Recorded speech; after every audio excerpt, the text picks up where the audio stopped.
The story of the B-17 flying fortress begins long before its engines touched the European skies. It was born in the industrial heart of Boeing, in Seattle, where steel, sweat, and hope met under the same roof. In 1942, that place was more than a factory. It was a gigantic organism, pulsating with the rhythm of war, alive with the sound of metal being molded under pressure, and driven by thousands of people who believed that, with their own hands, they could influence the fate of the world. The air inside the factory smelled of hot oil and freshly worked aluminum. Everything vibrated with the incessant repetition of the hydraulic presses that shaped the metal stringers and ribs of the fuselage. The environment resembled a cathedral of human endeavor: high ceilings, deep echoes, endless rows of suspended parts, and workers moving with unwavering purpose. It was there, in that industrial temple, that the machine that would become a symbol of the American offensive in Europe emerged: the B-17 Flying Fortress. Upon entering the main assembly area, the first striking sight was the unfinished fuselage. Enormous, fully exposed metal cylinders revealed the ribbed structure of the future bomber. Assembly began with the backbone, a sequence of solid aluminum arches being aligned with absolute precision.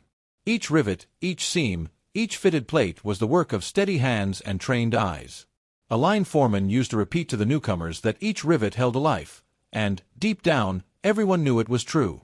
The front cockpit, famous for its greenhouse shape, slowly emerged on elevated platforms. That glass bubble would shelter the pilot and co-pilot, separated from the rest of the crew by a narrow tunnel connecting the cockpit to the bomber's nose. While the plates were being fastened, many of the workers looked at them as if they were windows to another world, a world of ice, of altitude, of lurking death, but also of courage. The wings, however, were the true engineering marvel. Built in parallel lines, they were so large that they required special docks. Engineers designed the B-17's wings to withstand extreme damage, knowing that each aircraft would face hell over Berlin, Hamburg, or Brest. Inside the factory, one could often hear a veteran engineer explaining that if the wings failed, the entire weight of aerial warfare could crumble. He said this while banging his clenched fist on the main spar, producing a hollow, heavy, almost reverent sound.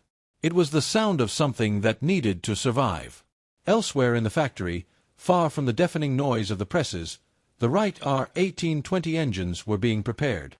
Each one was a work of mechanical art, 9 radial cylinders capable of producing enough power to lift the metal fortress into the skies.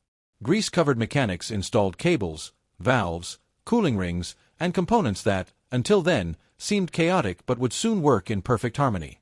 When an engine was taken to the test bench, the noise spread throughout the entire factory.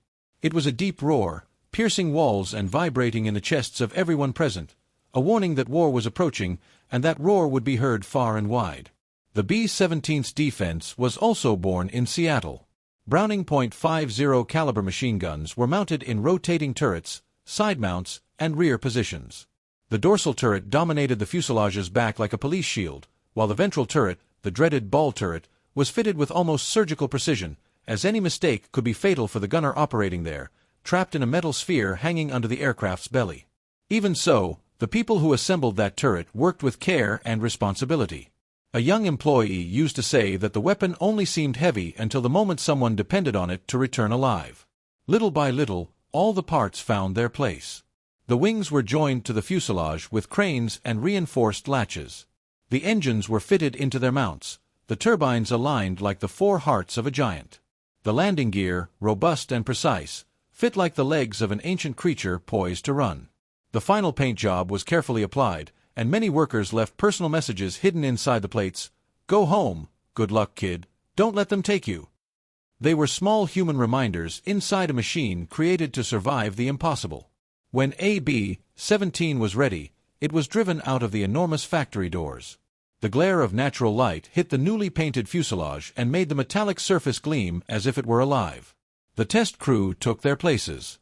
The aircraft rolled down the runway until it reached sufficient speed. Then, with the engines roaring and the ground still, from the start, the fortress was truly being built.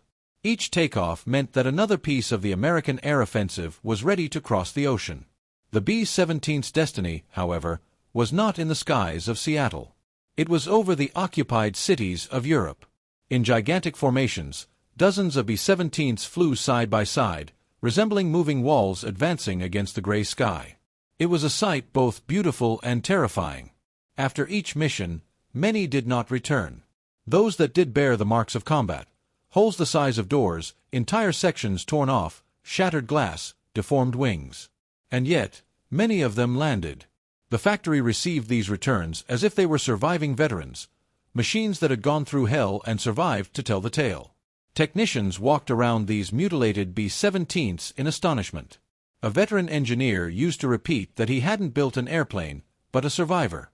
Looking at the remains of an aircraft that had flown hundreds of kilometers without a stabilizer or half its tail, it was hard to disagree. At the end of the war, when production finally slowed and the familiar sounds of rivets and hammers began to fade, the factory fell silent. A row of B-17s rested inside the hangar, motionless, like sleeping giants. The lights were turned off, and the echo that had dominated that place for years vanished like smoke carried by the wind. However, something from that period never faded. It wasn't the metal, nor the engines, nor the wings. It was the certainty that, when the world needed it, ordinary men and women could work together and create something extraordinary, something greater than themselves, something capable of changing the course of history.